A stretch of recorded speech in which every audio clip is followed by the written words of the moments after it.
Plano mo bang magbagyo pero wala ka pa rin napipiling accommodation? Baka eto na pala ang hinahanap mo. We'll be sharing the room rates, room tour, at perks if you'll stay in this place. So make sure to watch till the end. Living life, every day, late at night, not okay.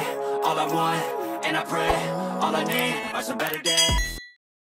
Located on Upper Bonifacio Street near St. Louis University, ang 217 Bonifacio Residences. Hindi problema ang parking dahil may free private parking sa lugar. To book a room, need nyo muna magpa-reserve. In our case, nag-message kami on their FB page 1 month before our stay.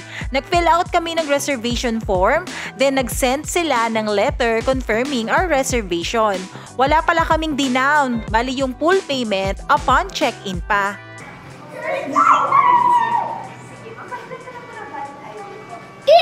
Then here po, pa-register po ng names po ng kasama nila mag-stay sa room, including the kid po. Palagay na lang din po ng age niya. Ikaw lahat. All rooms po in the entire building is non-smoking. Once detected po, may penalty po na 2,000 pesos. Cooking is not allowed po, pero meron po tayong common area where you can heat your food. Linasigaw na lang po kapag gagamitin nila. Kapag lalabas naman po sila, you can surrender po your key and key card dito po sa front desk, pero pwede naman po nilang dalhin. Pero once na nawala po, penalty po is 700 pesos. Silent ordinance po, 11 p.m. to 6 a.m. Then, drinking of alcoholic beverages po sa common area is prohibited, pero sa loob ng rooms, pwede naman po. Additional charges po kapag po may nasira silang gamit na nasa loob ng room. Then, yung elevator po natin is accessible po siya till 11 p.m.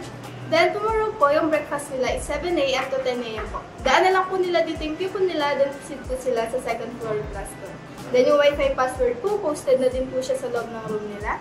3% dental rate na mapa-100 pesos. Wala naman po.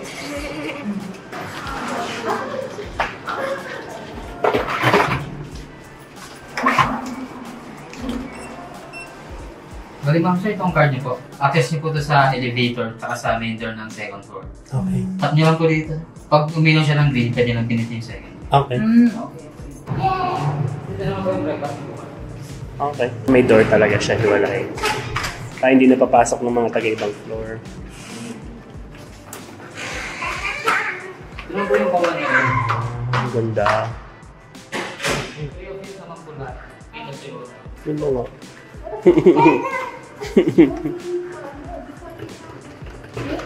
Thank you. Ganda nga siya. Legit nga.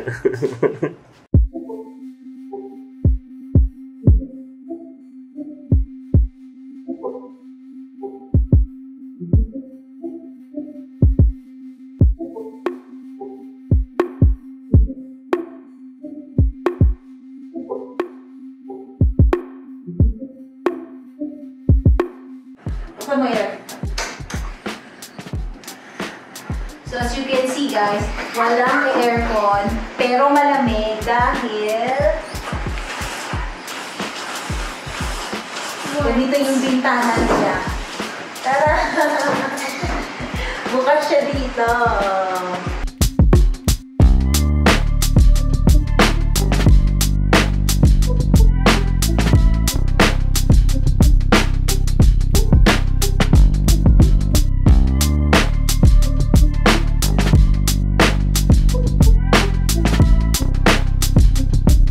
Ang ganda ng location ng namin accommodation guys.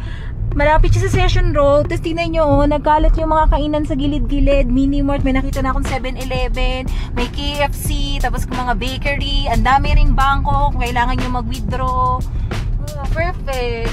Ang ganda niya na. Tapos ang lapit niya pa sa mga yun lang. Sobrang worth it.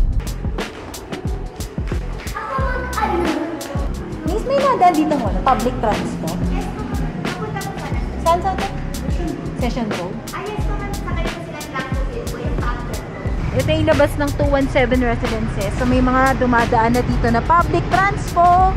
Ayan, ang saya-saya niya. Ang saya-saya niya dahil malamig. So nilalakad na lang namin. Lalakad kami kasi traffic din.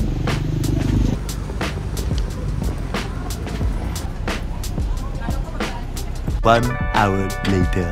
So naglakad lang ulit kami.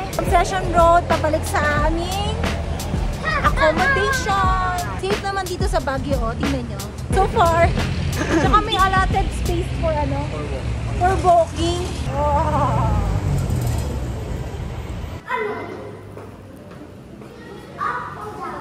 Let's have a breakfast.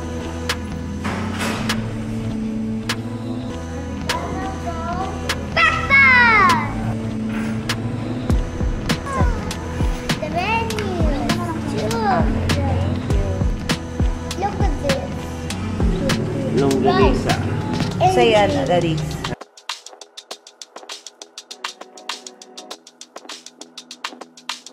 Overall, we highly recommend staying at 217 Residences if you're visiting Baguio City. Eto nga palang room rates nila. Screenshot nyo na lang. Sana nakatulong sa inyo ang video na to. Please don't forget to like and subscribe. Follow nyo na rin kami sa aming mga social media accounts. Thank you for watching. See you in our next!